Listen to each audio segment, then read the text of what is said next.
Hi, ik ben Tom Nassing, beursbox.nl. Er is weer iets te melden in Oekraïne. Er is een zomeroffensief aangekondigd door de Russen. En de afgelopen dagen hebben die daadwerkelijk 4 nederzettingen bij Sumy weten te veroveren. En waar ligt Sumy en hoe ziet het er dan uit ten opzichte van de andere fronten? We gaan even naar de Deep State Map. We zien in de Deep State Map, hier is Kiev, hier is Sumy en hier is Kharkiv. Dus Sumy ligt daar min of meer tussen. En we zien hier, en ik zal hem even ietsje vergroten, andere kant op, lieve jongen. Ja, heel fijn. Zo. Wat we hier zien is dus het stukje Oekraïne wat nu veroverd is. Ongeveer 60 vierkante kilometer. Er liggen hier een dorpje, hier een dorpje en hier een dorpje en hier een dorpje. Het zijn 2 wegen in feite die hier lopen, want voor de rest is het hier heel dun bevolkt. En ja, goed, die eerste nederzettingen die zijn dus veroverd. Is dat gek? Nee, dat is niet zo gek. Want net zoals dat eerder is gebeurd, de Oekraïners liggen niet pal aan de grens. Die hebben dat wat ruimte tussen. En die Russen hebben die ruimte nu gevuld. Dat is een gevaarlijke plek voor de Russen, want daar zijn ze kwetsbaar. Maar ja, Oekraïne geeft dus een stukje terreinprijs, omdat je een stukje niemandsland wil hebben voor je soldaten. En dat was dus daar. Dus die dorpjes waren al leeg. Het zijn kleine nederzettingen. Er zijn geen Oekraïners in gevaar op dit moment. Maar goed, het betekent wel dat er weer 60 vierkante kilometer van Oekraïne veroverd is. Maar er is iets anders aan de hand. En dat is wel even belangrijk om te vermelden. Rusland heeft hier de nodige soldaten neergelegd. Daar hebben ze blijkbaar nu even genoeg mensen om dat te doen. Ze zeggen zelf, omdat de Noord-Koreanen het achterland eigenlijk beschermen, kunnen ze nu de Russen naar voren sturen. Het zijn niet echt Russen, het zijn mensen uit de andere landen binnen de federatie. Want etnische Russen zijn er bijna niet aan het front. Maar goed, ze hebben hier zo'n 50.000 soldaten naar verluidt zitten. En die zijn nu in de aanval. Oekraïne probeert die tegen te houden. De F-16's zijn net op tijd gekomen, die Nederlandse F-16's. Misschien dat die ook nog iets kunnen gaan doen aan de situatie daar.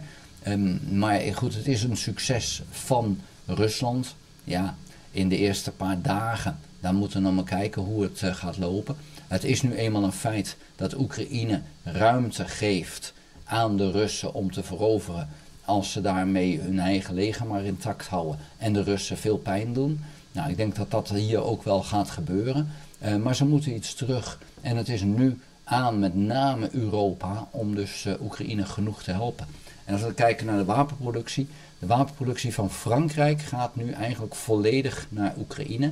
En die wapenproductie in Frankrijk is verdrievoudigd sinds 2022. Dus er is echt wel wat gaande.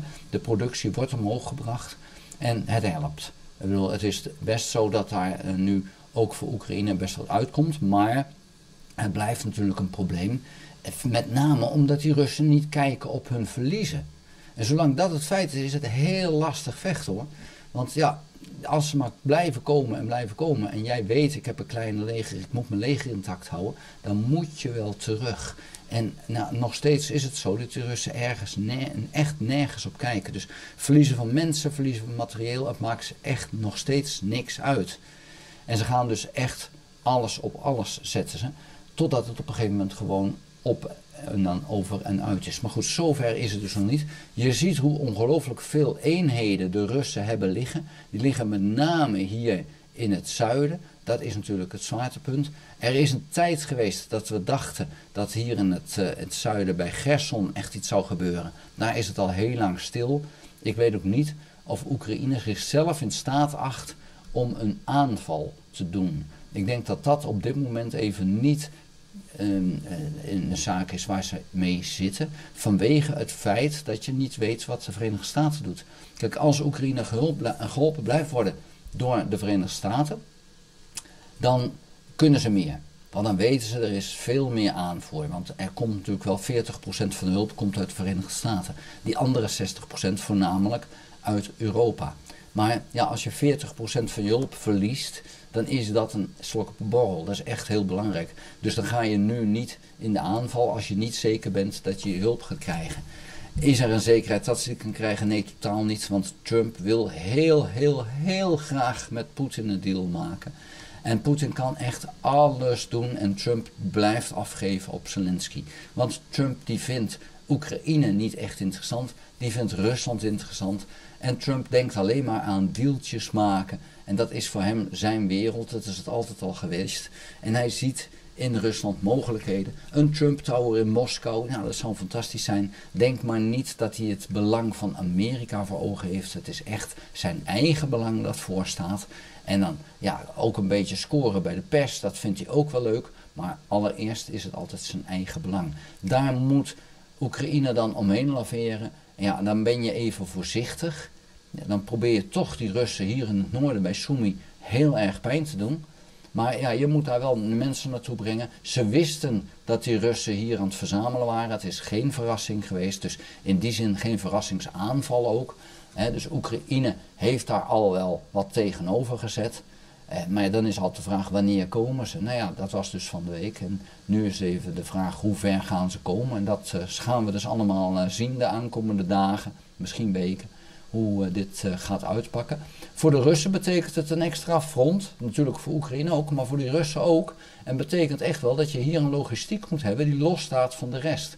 Gezien het feit dat Oekraïne ongelooflijk veel drones en raketten stuurt naar het achterland van de Russen om juist die logistiek te raken, kan ik me indenken dat dit best lastig gaat worden en blijft om die soldaten hier voldoende aan voedsel en materieel, om die daarvan te voorzien.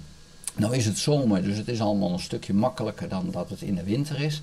Maar toch, kijk, die Russen die laten hun raketten ontploffen op de steden, huizen en flats. Ja, dat is puur terreur, maar het maakt Oekraïne militair niet zwakker. Oekraïne die zet puur in op het zwakker maken van het Russische leger. En het Russische leger was natuurlijk enorm en is nog steeds enorm. Maar ze voelen het wel dat er aan het achterland, dat daar dus de voorraden geraakt worden. Dat aan logistiek wat dan wordt gedaan, vrachtwagens die kapotgeschoten worden, terrein van de week die kapotgeschoten is. Dus ja, dat zijn allemaal zaken die dan meespelen, die ervoor zorgen dat de bevoorrading niet op tijd verloopt. En dat het dan verstoord raakt. Ja, daarmee kan je toch een stukje voordeel halen. Maar het duurt wel heel lang op deze manier voordat je die oorlog wint. Want die oorlog win je door die soldaten stuk voor stuk om te brengen. En dat heb ik al eerder in een video gezegd. Dat een van die belangrijkste mensen die met de drones werkt, wil dat ze nu een andere tactiek gebruiken. Als ze een voertuig geraakt hebben, niet proberen al direct helemaal in brand te krijgen. Maar zorgen dat hij niet wegkomt. En dan de drones die dan nog over zijn gebruiken om het materieel maar intact te houden, maar de mensen te raken. Die soldaten moeten eraan. En dan 's nachts dan dat voertuig met een drone die een granaat laat vallen proberen te vernietigen. Dat is veel goedkoper. Kan je drones veel effectiever inzetten. En het is nodig dat de Oekraïners 30.000 Russische soldaten per maand, ja, ik zou zeggen elimineren, maar in ieder geval uitschakelen. Want Rusland krijgt er iedere maand 30.000 soldaten bij. Dus als Oekraïne er ook 30.000 kan uitschakelen, liefst zelfs meer, ja, dan kan je het uiteindelijk ook qua omvang van dat leger winnen. Ja, hoe moet je dat dan doen? Ja, dat is dus die soldaten stuk voor stuk uitschakelen. En dan moet je je drones die je hebt effectief gebruiken. En niet 8 drones gebruiken om een tank te vernietigen, die je ook met 1 drone tot stilstand hebt gebracht en 's nachts met 1 granaat ook kan uitschakelen. Daar is zonde van die 7 andere drones die je dus gebruikt om die tank totaal te vernietigen. Dat moet je niet willen. En dan moet je eigenlijk 7 soldaten zien om te brengen. Dat is allemaal veel effectiever naar het eindresultaat toe. Dus ik ben benieuwd hoe dat gaat lopen, of ze dat daadwerkelijk gaan implementeren. Ik zag van de week nog een video, maar dat kan een wat oudere video geweest zijn waar je dat nog niet zag. Dat ze echt gewoon drone achter drone een tank in lieten vliegen. Ja, dat is dan gewoon zonde en niet nodig. Maar wat ik al zei, het kan een oude video zijn. Maar dat is een typisch voorbeeld van hoe het dan in feite niet moet. Daar wil ik het bij laten. Vond je de video interessant? Geef een duim. Heb je nog geen abonnement? Abonneer je dan op dit kanaal. Ga ook naar www.beursbox.nl. Schrijf daarin op de gratis nieuwsbrief. Dank voor het kijken. Houdoe.